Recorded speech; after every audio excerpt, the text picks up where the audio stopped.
देखा है कि जो बहुत फिल्दी रिच हुए हैं, बहुत पैसा जिन्होंने बनाया, वेल्थ क्रिएट की है, कोई स्कूल ड्रॉप आउट होता है या किसी ने बीच में पढ़ाई छोड़ दी, ये तो क्या जो बेसिक इंस्टिंक्ट्स फॉलो करके हम अपना नॉलेज एक्वायर करते हैं वो कहीं ज्यादा वैल्यूएबल है नॉइस को कट करते हुए? हाँ नीरज जी, तो देखिए, जो सुपर नॉर्मल वेल्थ क्रिएट होती है ना नीरज जी, वो होती है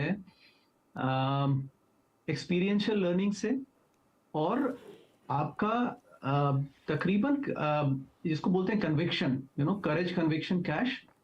तो नीरज जी, करेज, कन्विक्शन इंपॉर्टेंट है, लोग ले भी आते हैं। कैपिटल नहीं होता। मेरा ये मानना है नीरज जी कि बड़ी वेल्थ बड़ी कैपिटल से बनेगी। वो ग्रेजुअली आप इकट्ठी कर पाएंगे, एक साथ नहीं कर पाएंगे, उसके बहुत सारे फैक्टर्स हैं जिन पर हम चर्चा कर सकते हैं। लेकिन आमतौर पर लोगों का क्या होता है नीरज जी कि एक तो उनका बकेट लीकी होता है। लीकी बकेट से मेरा कहने का मतलब ये है कि उनका 90% कैपिटल कहीं बड़े एक स्टेबल जगह पे इन्वेस्टेड होता है जहां पर कोई रिटर्न्स नहीं आते। मोस्टली वो रियल एस्टेट, उनका खुद का मकान या और कंजम्पशन ड्रिवन चीजें। लेकिन 10% स्टॉक मार्केट में डालेंगे और वहां सोचेंगे अब हम यहां से 25% 40% का रिटर्न कमा लें। आई थिंक ये आपको, कोई भी जो ज्यादा वेल्थ बनाना चाहता है उसने ये रियलाइज किया है कि एक पॉइंट के बाद आप 90% पैसे को डेड मनी लॉक करके 10% पैसे से रिच नहीं बन सकते। मेरे हिसाब से नीरज जी, कैपिटल सबसे बड़ी सक्सेस का लिवर है। और इसका मतलब यह है कि देखिए, 10,000 रुपए का डबल तो 20,000 रुपए होगा, लेकिन $1 मिलियन का डबल $2 मिलियन होगा। आप डबल ही कर रहे हैं, लेकिन एक तरफ $1 मिलियन कमा रहे हैं, एक तरफ सिर्फ 10,000 रुपए ही कमा रहे हैं। कैपिटल सबसे बड़ा सक्सेस फैक्टर है नीरज जी। हम इस पे और चर्चा करेंगे कैसे हुआ, और एक्सपीरियंशियल लर्निंग और शेयर करेंगे। बट आई थिंक इस पर ध्यान दें कि आपके पोर्टफोलियो में डेड वेट्स अगर हैं तो आप 10% से अमीर नहीं बन सकते। ये बड़ी अच्छी आपने अभी 3 C's बताई है ना, करेज, कन्विक्शन और कैश। बिल्कुल। ये तीनों बहुत जरूरी है। अच्छा, एक हम लोग जब पूरी इन्वेस्टिंग जर्नी में, तो आप ही लोगों से मैंने सुना है कि एलोकेशन बहुत इंपॉर्टेंट है, जिसका भी जिक्र अनुराग एक्चुअली कर ही रहे हैं। ये कि मैंने बहुत सारे लोगों को देखा कि अरे मैंने तो एक शेयर लिया और वो 10 गुना हो गया, मल्टी बैगर। तो मन में आता है यार ये तो अरबपति हो गए होंगे। बाद में पता लगा उन्होंने 100 शेयर ही लिए थे और रुपया भी 10,000 बना पाए। बिल्कुल। तो ये जो एक बड़ी कॉमन गलती है जो इन्वेस्टर करता है कि एलोकेशन, जैसे अब अनुराग ने कहा कि आपका कन्विक्शन होना चाहिए कि ये स्टोरी, ये थीम, ये आइडिया मुझे बहुत अच्छा लगता है, तो फिर उसमें एलोकेशन आप उसी हिसाब से करें। लेकिन इसके लिए वो करेज नहीं होता कि यार करें कि ना करें, सब पैसा एक ही। अच्छा, इसमें थ्योरीज चलती, सब पैसा एक जगह मत डालना, तो ये कैसे डिसाइड करें? नहीं सर, इसमें हो जाता है अगर, क्योंकि करेज कहाँ से आएगा? करेज आएगा कन्विक्शन से कि आपने कुछ चीज़ को समझा है, या तो आप उसके सब्जेक्ट मैटर एक्सपर्ट हैं, आप उस इंडस्ट्री से हैं, जिस इंडस्ट्री का आपको स्टॉक दिख रहा है, आपको पता चल रहा है ये कंपनी बहुत अच्छी है, मेरी इंडस्ट्री की है। आप फाइनेंशियल सर्विसेज हैं, आप समझ रहे हैं ये बैंक बहुत अच्छा कर रहा है, ये NBFC बहुत अच्छी कर रही है। तो अगर वो कन्विक्शन है तो फिर करेज अपने आप आ जाएगा। पर अगर करेज नहीं है, क्योंकि आपको मालूम नहीं, कहीं सुनी बात है, आपने सुन ली कि किसी ने बोल दिया, तो आप ले रहे हैं, तो कन्विक्शन के लिए अपना रिसर्च बहुत ज़रूरी है। और प्रॉब्लम ये है कि एक आम इन्वेस्टर है, उसके पास ना इसका समय है कि वो अपना रिसर्च कर ले, सब कर ले। तो या तो वो सिर्फ ऐसी कंपनीज में इन्वेस्ट करें जिनके बारे में वो समझ सकते हैं, जो उनके सेक्टर से हैं, जिसमें वो काम करते हैं, या फिर वो एलोकेट ऐसी जगह करें जहाँ पे कोई फंड मैनेजर है जो उनकी तरफ से काम कर रहा है, रिसर्च कर रहा है, जिसका अच्छा ट्रैक रिकॉर्ड है। मेरे हिसाब से वेल्थ क्रिएशन का इन इक्विटी मार्केट, ये 2 तरीके हैं जिससे कन्विक्शन आ सकती है। नहीं तो कन्विक्शन नहीं आएगी, और कन्विक्शन नहीं आएगी तो पूरा करेज नहीं आएगा। आपकी बात एकदम ठीक है, अच्छा स्टॉक लोग लेते हैं, कोई कहेगा कि मैंने टाइटन लिया था 10 रुपये पे, कोई कहेगा मैंने बजाज फाइनेंस लिया था 12 रुपये पे।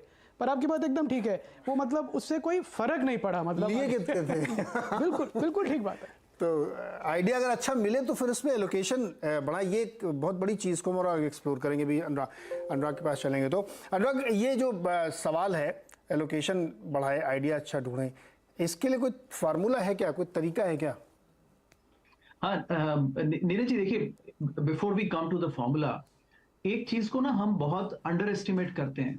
वो ये कि हमें लगता है कई बार कि 15% रिटर्न कुछ नहीं है। हाँ, 15% कंपाउंडिंग 30 साल तक लगातार अगर हम करें तो 100x मिल जाता है, 31-32 साल में मिल जाता है। देखिए, तो 15x की कंपाउंडिंग स्टोरी भी अगर आपको मिल रही है 32 साल तक, तो आप 100x पे पहुंच जाएंगे, जो कि बहुत बड़ी बात है। अगर आप मतलब 1 करोड़ से शुरू करें तो आप देखिए 100 करोड़ पे पहुंच सकते हैं। ये फिगर इटसेल्फ आपको बता रहा है कि इवन 15% फॉर 32 ईयर्स लगातार डिफिकल्ट रिटर्न है, राइट? तो एक तो उसको अंडर एस्टिमेट ना करें। अगर आप रीजनेबल कैपिटल एलोकेट कर पाते हैं और 15% रिटर्न निकालना, देखिए उसके लिए आपको इतनी रिसर्च नहीं करनी कि आपने कोई ऐसा हीरा ढूंढना है जो कि और किसी को पता ही नहीं। बिल्कुल ट्राई टेस्टेड स्टोरीज में आप चल सकते हैं, एनुअली पोर्टफोलियो को रिव्यू कर सकते हैं, और 15% कैगर अगर आपका ऑब्टेन होता है तो देखिए 20 साल में भी आपका रिटर्न सब्सटेंशियली हो जाएगा, 30 साल में तो 100x हो जाएगा।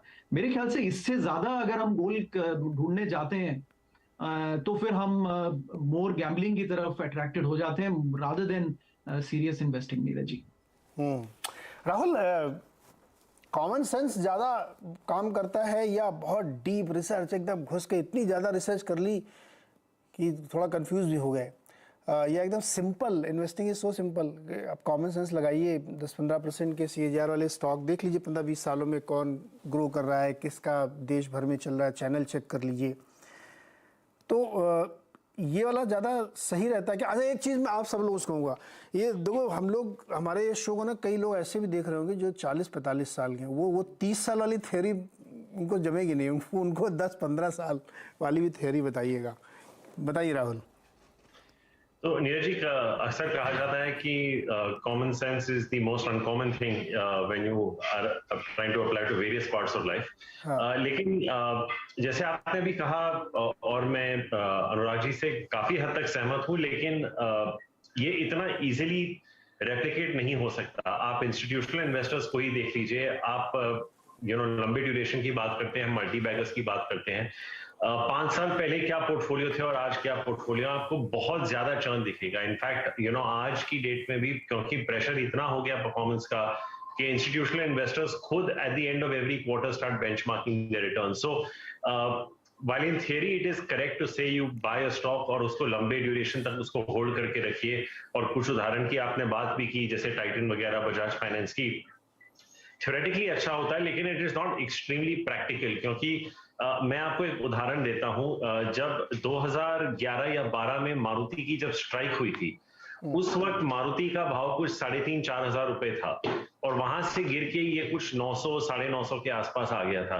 मुझे याद है वहां से भी लोग सोच रहे थे कि ये स्टॉक 700, 750 हो जाएगा, लेकिन वहां से वो 10x होके 900 से कुछ 9,000 पे चला गया था, और लोगों को विश्वास ही नहीं हो रहा था कि ये हो रहा है। क्योंकि जब ये वापस 3,000, 4,000 पे गया था तो हमने इंस्टीट्यूशनल सेलिंग भी देखी थी, हालांकि फ्रेश इन्वेस्टर्स आए थे। तो आई थिंक जैसे आपने कहा कि sometimes anecdotal evidence is not a bad way to go. आप थिएटर में जाते हैं, थिएटर्स फुल लग रहे हैं, आपको पता है कि चीजें अच्छी होंगी, आप PVR आइनॉक्स पैसा लगा सकते हैं। आप अगर आप सुपरमार्केट जा रहे हैं, आपको दिख रहा है कि कौन से प्रोडक्ट्स बिक रहे हैं, लीवर के, नेस्ले के, और एक डेमोग्राफिक आप अपने अंदाजे से लगा सकते हैं। क्योंकि अगर आपकी थॉट प्रोसेस एक है तो इट इज वेरी क्लियर कि आपके कोई 100,000 जैसे जो लाइक माइंडेड लोग हैं वो भी ऐसे ही सोचते होंगे in every different city. So sometimes anecdotal evidence is enough, you don't really need to do a deep dive, और कभी कभी इंस्टिंक्ट काम आ जाते हैं। लेकिन मैं अभी भी कहूंगा कि it is very important to research companies, क्योंकि आपको साइकिल स्टडी करना बहुत जरूरी होता है कि एक कंपनी अलग अलग साइकिल्स में कैसे रिस्पॉन्ड करती है। तो अगर आपके पास ये, अगर आपका पेशा है तो आप एनुअल रिपोर्ट्स पढ़िए, कॉन्फ्रेंस कॉल ट्रांसक्रिप्ट्स पढ़िए, और अगर आपका ये पेशा नहीं है तो then I would always say that trust the people who are doing this for a living, then you trust the fund managers who are doing this day in and day out. So common sense works, research works, but sometimes I think anecdotal evidence and instincts can also give you very good money making ideas, जो कभी कभी हम ज्यादा अगर research में घुस जाते हैं वो कभी कभी मिस हो जाते हैं। तो दोनों फिलोसफीज काम आते हैं। राहुल द्रविड़ टेस्ट मैचेस भी खेलते थे और करियर के एंड में वनडेज में भी करते थे और विकेट कीपिंग भी करते थे। तो I think there is a place for every approach in the market, it's just about what works for you. बिल्कुल सही बात है। और एक ऐसा एग्जांपल मुझे भी याद आ रहा है कि